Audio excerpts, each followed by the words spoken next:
Oui. Bienvenue dans le bureau des automaticiens.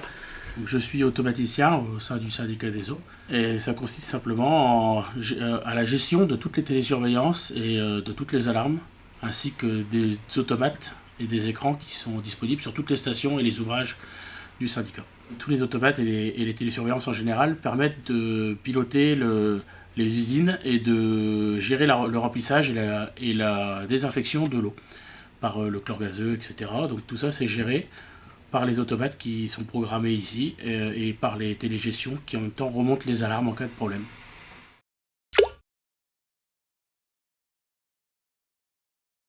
D'après moi, pour faire ce métier, il faut être organisé parce que tout ce qui est programmation, etc., ça ne laisse pas de place au doute. C'est-à-dire qu'il faut réellement savoir ce qu'on programme, tester tous les cas de figure possibles pour que lorsqu'on met en service une installation, on n'ait pas d'inconnus en fait qui viennent se mettre dans la gestion de l'ouvrage.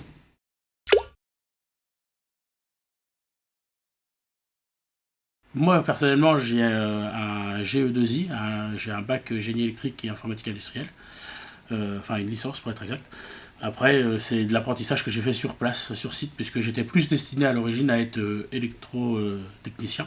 Ce que je faisais avant, d'avoir une mutation interne et une promotion interne dans l'entreprise.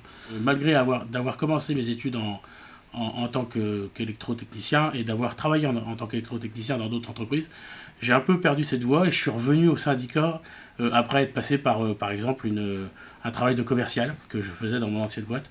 Ce que je cherchais en fait c'était le cadre de travail, c'est-à-dire simplement pouvoir travailler en extérieur, à la fois avoir un peu de bureau mais avoir aussi en fait le département et mon bureau en fait, du fait des déplacements et de l'ensemble des ouvrages qu'on a sur le département.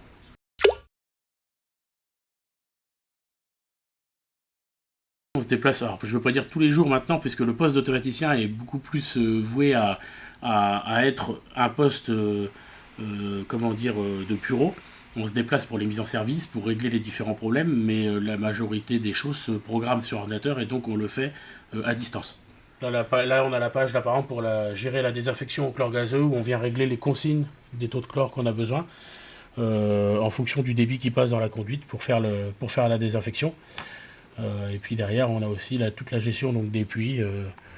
Donc la télésurveillance, c'est elle qui va... Là-bas, on n'a pas d'automate, c'est elle qui fait l'automate. Donc on vient y programmer toutes les actions qu'on a besoin de faire au sein de la station, pour lancer les pompes, pour lancer la désinfection, pour le suivi de chloration, tout ça. Et c'est elle aussi qui vient nous générer, quand on programme, toutes les alarmes qu'il peut y avoir, comme un moteur qui disjoncte, un problème de bouteille de chlore vide, ou tout autre défaut qui peut survenir sur l'installation. Donc on vient y programmer toutes les informations utiles à la gestion de l'installation ainsi qu'aux alarmes. Donc ça représente des centaines et des centaines d'informations qu'on programme.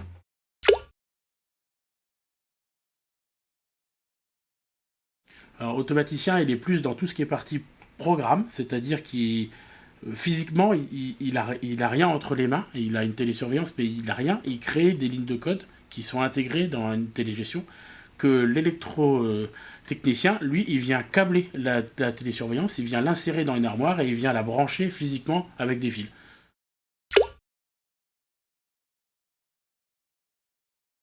On se déplace sur tout le département, on fait des mises en service d'installation, on fait des rénovations, tout type de déplacement quand il y en a besoin en fait.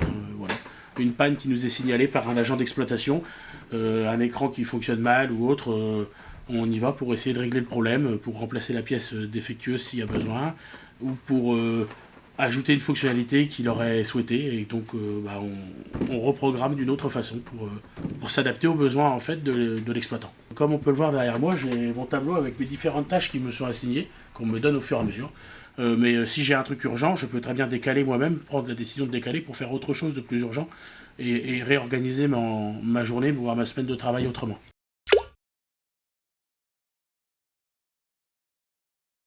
On fait partie du service d'astreinte, effectivement. C'est-à-dire qu'on est la semaine d'astreinte, donc c'est une semaine du lundi au lundi. Hein, on est capable de relancer à distance les stations, d'essayer de contrôler où est le défaut, et si besoin, de se déplacer ou d'envoyer un collègue se déplacer constater sur place pourquoi la télésurveillance, par exemple, ne répond plus avec le système de supervision. C'est une astreinte classique, c'est-à-dire qu'on peut être appelé à n'importe quelle heure du jour et de la nuit, du lundi au lundi suivant. Et puis on essaye d'alterner avec les collègues électro pour justement avoir entre guillemets un peu de repos une nuit sur deux. Donc un coup c'est l'un qui est prioritaire, un coup c'est l'autre. On travaille en assainissement, mais on travaille sur demande de la cellule assainissement en fait. Par contre, tout ce qui est dépannage au niveau de l'astreinte, la cellule assainissement a ses propres équipes pour intervenir sur leurs ouvrages.